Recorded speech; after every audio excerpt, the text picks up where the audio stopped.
Hello and welcome to the Scholar Progenium. Today I'm going to be doing a video on the Flesh Tearers. Now, the Flesh Tearers can be an interesting alternative to the Blood Angels, and what I've decided to do with this video is look into how we can take the beloved tactic of the Super Smash Bros, where we take a couple of our deadly characters and use them to rip the heart out of the opponent's forces or battle plan, putting us on the front, putting them on an almost irretrievable back foot. But we're going to see how that works in the context of the Flesh Tearers with a Flesh Tearers theme, which should hopefully be quite fun and interesting. Now, what are the Super Smash Bros? Well, essentially the Super Smash Bros, what they do is you take a couple of characters, hopefully not too expensive because you don't want to take too much away from your list, and you use them in a mission to get yourself totally ahead in the game, or put your opponent so far on the back foot, both mentally and in gameplay, that it's very hard for them to recover. Now, there's been a few changes to how we can do this, just simply because we've lost the stratagem that stops us doing 3d6, and now we have to do this on sort of hardcore mode. So what we're going to be doing is we're going to be thinking about these characters in the context that we are delivering them up the board amongst some other forces. Now, this should be very easy in the Flesh Tearers because we're probably going to have loads of assault intercessors and marines and other units moving up the board, and these characters are going to move up within those forces and then burst forth to wreak havoc on the opponent's lines and their battle plan.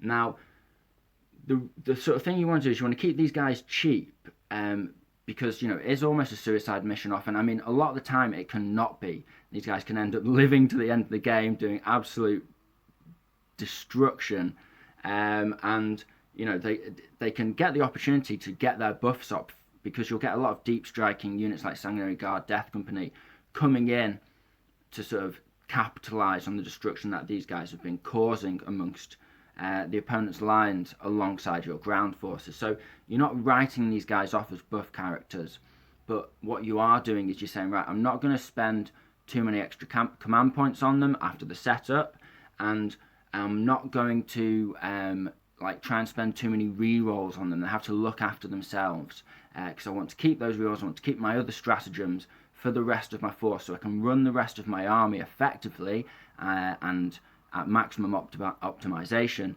But these guys, they can look after themselves without that extra support, but they can give support as the opportunity arises. Now, let's have a look at the pros and cons of using the Flesh Tearers. Now, one of the pros is on 6s to wound, you'll get an additional -1 AP, and we're going to hopefully incorporate that into the loadouts that we select for our characters. We're going to keep that in mind. It's not a major buff, but it is nice to have, and it's better in numbers. The more dice you throw, the more chance of those additional AP, of course. Now, you lose your +1 to advance and charges for that, which is a big sacrifice, and that's something that we need to overcome. We're going to want our rerolls in other areas. We might have a Sanguinary Guard unit that fails its charge, it doesn't have that +1. We might need to use our CP to re-roll that charge. So these guys, they need to be able to get into the charges on their own. We'll be looking to that as we go. Now, you cannot take Blood Angels Warlord traits. Flesh Tearers have 3 Warlord traits, and you can take, of course, General Space Marine Warlord traits, but you cannot take the Blood Angels ones. Sorry about that. But on the flip side, you can take Blood Angels relics, and this is really cool. That's absolutely amazing. That lets us take loads of stuff and make a lot of familiar combos that we're used to with our Blood Angels. And for that reason, I'm not going to go into loads of character combos that could be done with the Blood Angels. I'm going to do a separate video. Smash Captains 2, the Red Wave Boogaloo, or whatever you want to call it. But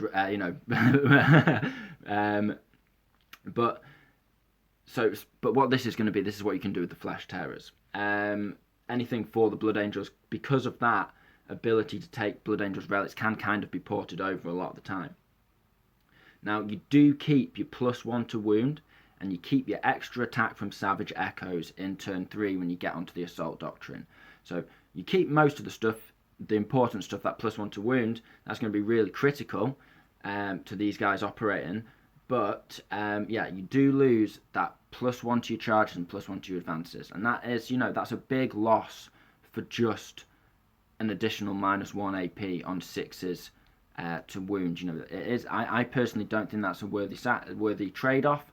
But it's an interesting one, and if you run into Flesh Tearers, if you fancy trying out Flesh Tearers, obviously you can always use your Blood Angels as Flesh Tearers, and some of you out there probably have Flesh Tearers armies and are die-hard Flesh Tearers.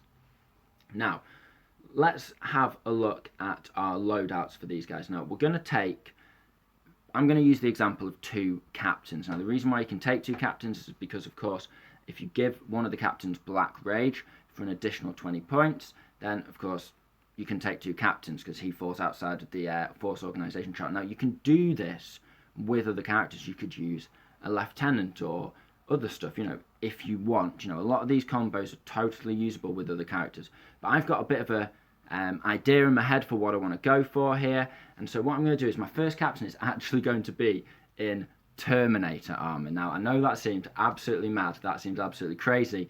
But you'll see where I'm going with this. Now, the first things first is we're going to give him Lightning Claws, and that is free for a Terminator captain. So it keeps me like, 100 points, something like that off the top of my head. Obviously these things can change from FAQs, but roughly 100 points, depending on when you're watching this video. And that is, for the captain and his profile and a 2-up save, and he's obviously got a 4-up invuln. He's ready to rock and roll. He's tough. Now, what we're going to do is we're going to give him, we're going to spend 4 CP, and we're just going to accept that right now, and that is for 2 relics of the chapter and 2 heroes of the chapter. Now, why am I saying this? Well, of course, we're imagining we're running a strike force, 2,000 points, and we're probably going to have 3 characters, probably going to have a battalion, although taking 2 patrols for an extra character is never a bad idea with the Blood Angels. You can get your elites in there, you can get everything in there for a couple of CP, but for now, we're just going to spend that 4 CP, because we're going to want to give probably our 3rd character or another character a relic and a warlord trait.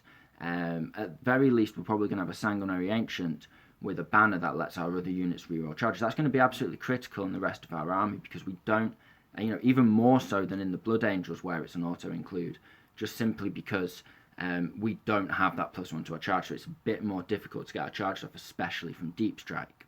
That's one of the reasons why I'm not deep striking these guys in, but why I'm running them up with the rest of our forces, is because, without that +1, it's a much riskier having to make a 9-inch charge, even if you've got rerolls. So we've got this captain. He's in Terminator armor. He's got his 3 lightning claws, so he's got an extra attack. Excellent.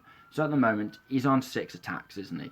Because he's going to charge in, get that +1 attack, and then he's going to get another attack for his lightning claws. First one for being Astartes. Then what we're going to do is we're going to spend the only points we're going to spend on this guy, which is 20 CP for to make him Death Company. And we might not do this. We might give the other captain or character that would take Death Company. And there's reasons why we could do that, which I'll discuss when I discuss that character's loadout. But for now, let's consider it's on this guy. So we're currently on 7 attacks. 4 +1 for Lightning Claws, +1 for being Death Company on the charge, having the Black Rage, and +1 for being an Astartes, an Angel of Death. Now remember, he's also got a 6-up Feel No Pain, which is going to be nice on extra survivability on top of that 4-up invuln and the 2-up armor save. Now what we're going to do is let's look at the relics we're going to give him. Now we're going to start off by giving him and this is the reason why I've gone Terminator, because I just love this. I think it's super cool. But we're going for the Crimson Plate, and this is a Flesh Tearers Terminator model only. Now, this ancient suit of Terminator armor is thought to have been worn by Amit, first chapter master of the Flesh Tearers. Its machine spirit retains that ferocious warrior's battle lust, and its microfiber bundles react with agility to the wearer's movements. Now, that's super cool. If you're running Flesh Tearers, you've probably got Gabriel Seth in there. He's a big bonus to being Flesh Tearers. Obviously, you don't get Mephisto and stuff like that. You would probably want to take Gabriel. So taking the other chapter masters, Loadout and Gabriel, that's spiritually like 2 chapter masters, the first and the last fighting side by side. That's badass. That's cool. Okay. Now what it does in real terms is it adds 1 inch to the bearer's move characteristic. So you're running not stomp him. The bearer is eligible to charge in a turn in which it advanced. Now that's awesome. That means this guy can run, keep up, burst out. He can make some distance there. Okay, you're probably not going to be using a CP to advance other units that often, so you can use that on him in a turn, in a movement phase, and not worry about it, you know, taking up and impacting the rest of your army if you wanted to, if he messes up his advance.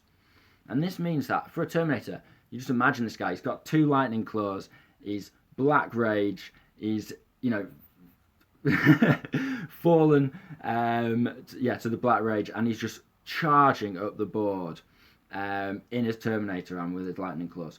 Now the other thing he gets is he can move up to 4 inches when making piling and consolidation moves, and that is excellent in the context of the Super Smash Bros. Because if you've got 2 characters fighting side by side, one can fight the other out of combat if you're fighting against a smart opponent. So having the ability to pile in 4 inches, that's massive. That means that this guy's always going to get in. It doesn't matter if your other character fights first and kills loads of stuff. This guy's going to pile in 4 inches and finish the job. So super cool, super flesh tearers, and, you know, pretty damn effective as well. Now what we're going to do is we're actually going to vie away from flesh tearers, and we're going to give this guy the warlord trait, the Imperium's sword. Now there's a reason for this, that you'll see I'm actually taking the flesh tearers similar, sort of simile of this on the other guy.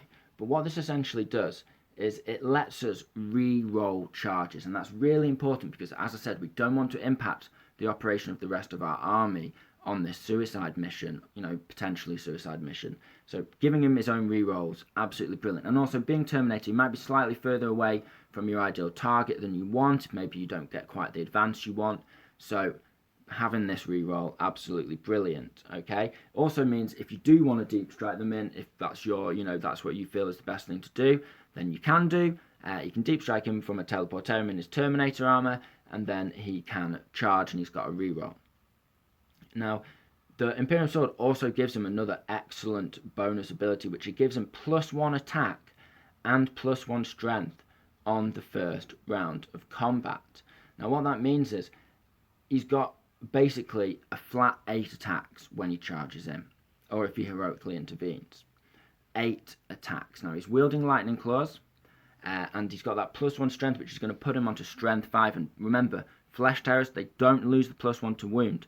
So strength 5 against most characters if you're trying to kill off a hardcore character, if you're trying to wade through a mass of super heavy infantry sat on an objective, which these guys can, you know, one of their number 1 roles you're going to find in your army is using, you know, your army to take control of objectives and also, you know, fight the opponent. And these guys should just storm in and just take an objective that your opponent thought he had locked down with a super solid unit, rip them apart, and your army can just move on, take that behind you, and these guys can move on to the next job.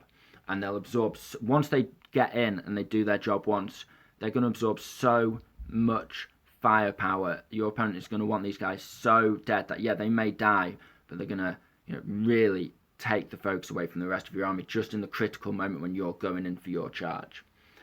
Or, you know, maybe in the 3rd turn where things really ramp up a notch for the Blood Angels. So this guy, you know, he's swinging. Now, if you get this guy to the 3rd turn, and I'll explain how there's a very good chance you can get this guy through to the 3rd turn quite easily, then he's going to be swinging with 9 attacks, strength 5, +1 to wound, so probably wounding almost anything you're going to put him into on 2s, because he's not hunting for vehicles, let's face it, and re-rolling any misses, because he's got lightning claws, so he's almost definitely going to get 7, 8, 9 wounds through every time. Lightning claws, you know, they're AP -2, 6s, they'll go up to AP -3, sweet. You know, you're ripping through infantry, elite infantry, even on a 2-up save, they'll go to a 4-up, possibly even a 5-up. You know, you're just ripping and tearing, so, you know, so flesh tearers. So that's our first guy. Now, who are we going to combo this guy with? Now, our second captain, we have so many options for him. Now, the first thing we're going to do is we're going to spend a few points on this guy. We're going to give him a jump pack so he can move fast, because the first guy has the ability to advance and charge. This guy might need to take a step ahead of him in the movement phase, so that they're equidistant. This guy might end up leading the way a little further, but so these guys can work together. So we're going to give him that jump pack. So we're spending a few points there.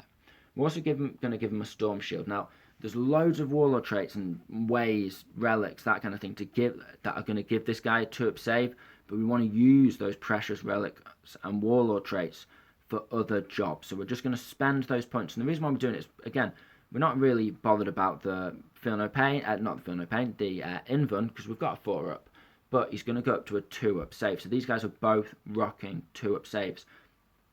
A lot of the time, that's going to make it very difficult to get through them. They may not have to use their 4-up Invulns, depending on who you're putting them against. If you're going for big combat characters, obviously they're going to use that 4-up Invuln, but if you're putting them into, just really, really tough infantry, they may not have any AP whatsoever. These guys are going to be invulnerable. They're going to rip through these guys fine. It just depends who you're facing, and obviously it's down to you in the context of the battles you're playing to make the right decision. Now, we've given him a jump pack, we've given him a storm shield, we've got the basics in there. Now, the absolute certain choice we're going to give this guy is the Flesh Tearer's Warlord trait, Cretacean Born. To survive on the death world of Cretacia, a hunter must be swifter than the murderous beasts around him. A son of this brutal world, this warlord acts with ferocious swiftness, rushing into combat before his prey has time to react. Now, this warlord, each time this warlord declares a charge, he can't be overwatched, and you can't even prepare to defend against him. Okay. Now, this is not quite as good as Imperium Sword, but we've already taken Imperium Sword on the other guy. What it means is both these guys are re-rolling their charges. They are just looking after themselves. Okay. Now, as I've said, he can re-roll charges, and obviously he can't be fired Overwatch. So you can charge this guy in first. No one can Overwatch against him, so it doesn't matter if you're going against a mega death shooting unit. Can't be Overwatched against. You've got that jump pack, so you can get him in a really tasty position by the end of your turn 2 movement phase. You can even hop over stuff, charge over stuff, that kind of thing.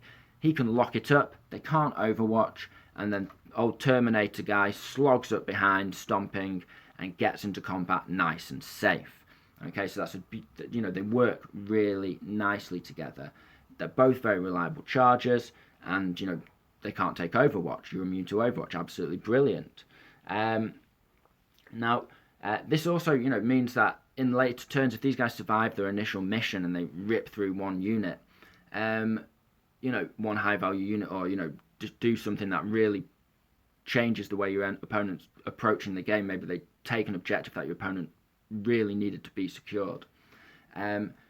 These guys have the opportunity to support your, they will get the opportunity to buff, as we've said.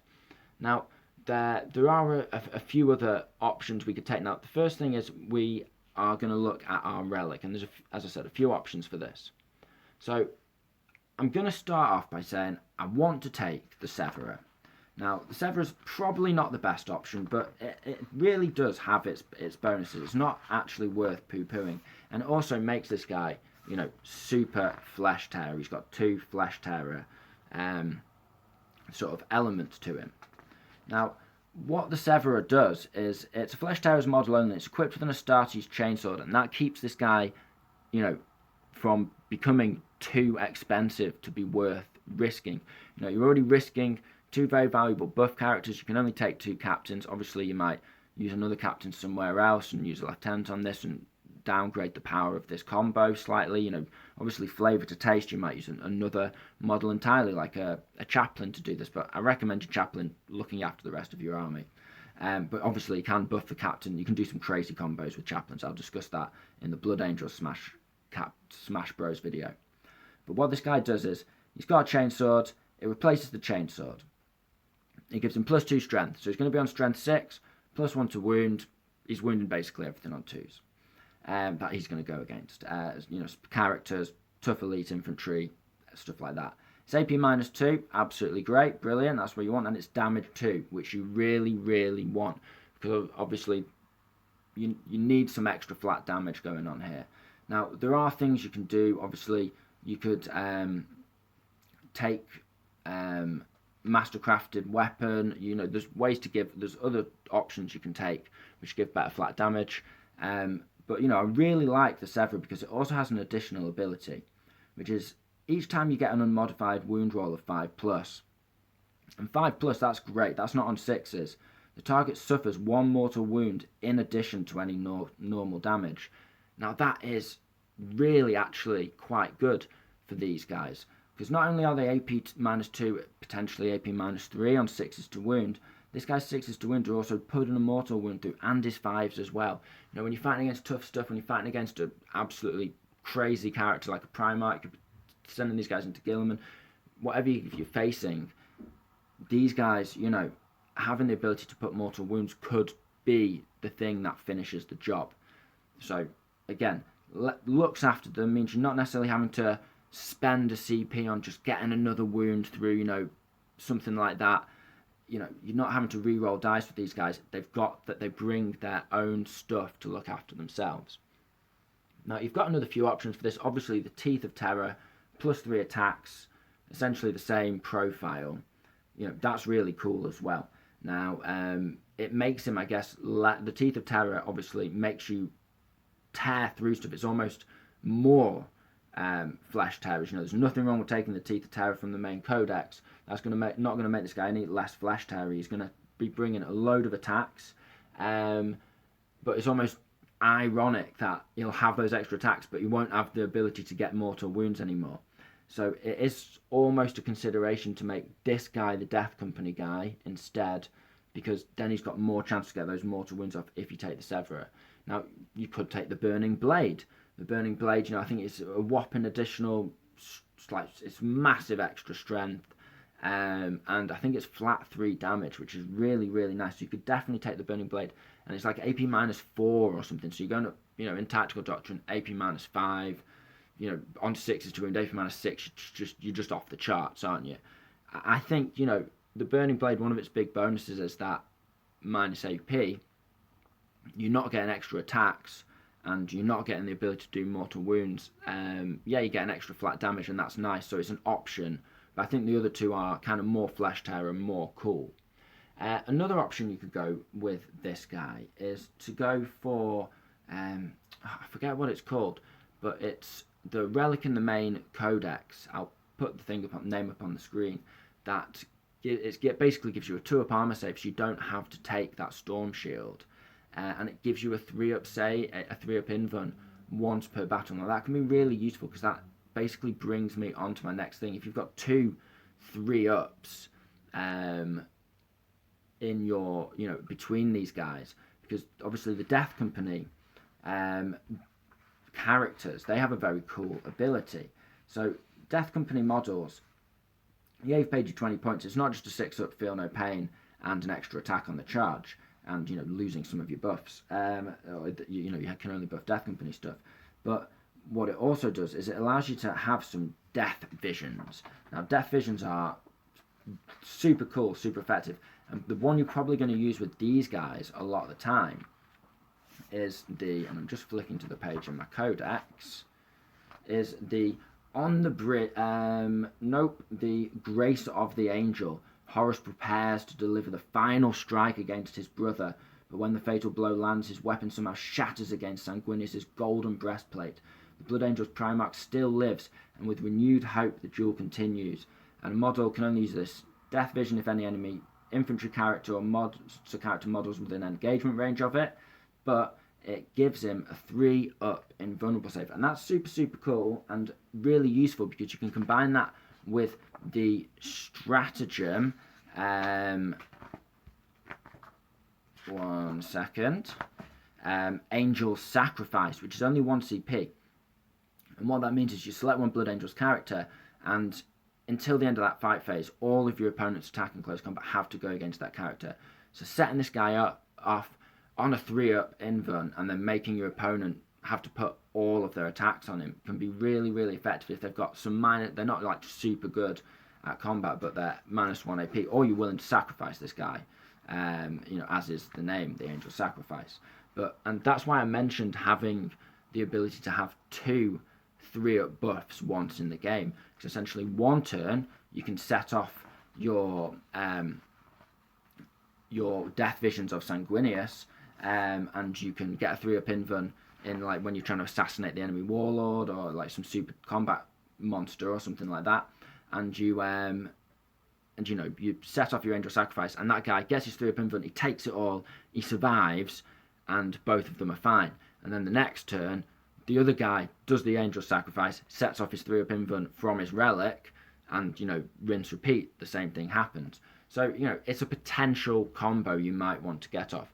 But for me, what I'm going with here is I'm going to go with the Severer, just because that's super cool, and I like that ability to get the mortal wounds through, especially if I'm being unlucky, I'm not getting many 6s, or the opponent's got decent armor saves, being able to flick a couple of mortal wounds past his saves, super useful. So it's Severer for me, with a jump pack, a storm shield, and Quotation Born, so he can't be overwatched, and he is re-rolling those charges. So obviously there's loads more options for character combos. It's one of our best things, as we can create these amazing character combos. The Super Smash Bros tactic, it's not always the most effective tactic, it's not always the one you want to do, but again, these guys can be super useful if you decide when you setting up against your opponent, you see your opponent's deployment, or maybe you look at his army and you think, right, Super Smash Bros, not going to use it. You've still got 2 super effective combat characters that can run in, chop stuff up, they can buff different areas of your army, so still super useful to sort of think, right, not going to engage on the Super Smash Bros with both these characters. And that Terminator guy, he's not going to be wallowing around at the back of your lines on his own, having to be babysat by another unit because he's struggling. He's going to keep up, and he's going to do stuff. He's going to maybe hold a midline objective with some guys, give them buffs, and protect your backlines with maybe one of your shooting things. Give you a backline shooting unit, heavy support buff, and obviously he can chop through anything that comes your way. There's a lot of deploying coming on from reserves in the back lines. This guy can advance and charge over, chop those up. So these guys are super effective if you decide in the moment we're not going to Super Smash Bro. So I hope you found this interesting. I hope you found this entertaining. This has been the Scholar Progenium. Thank you very much for your time. Goodbye.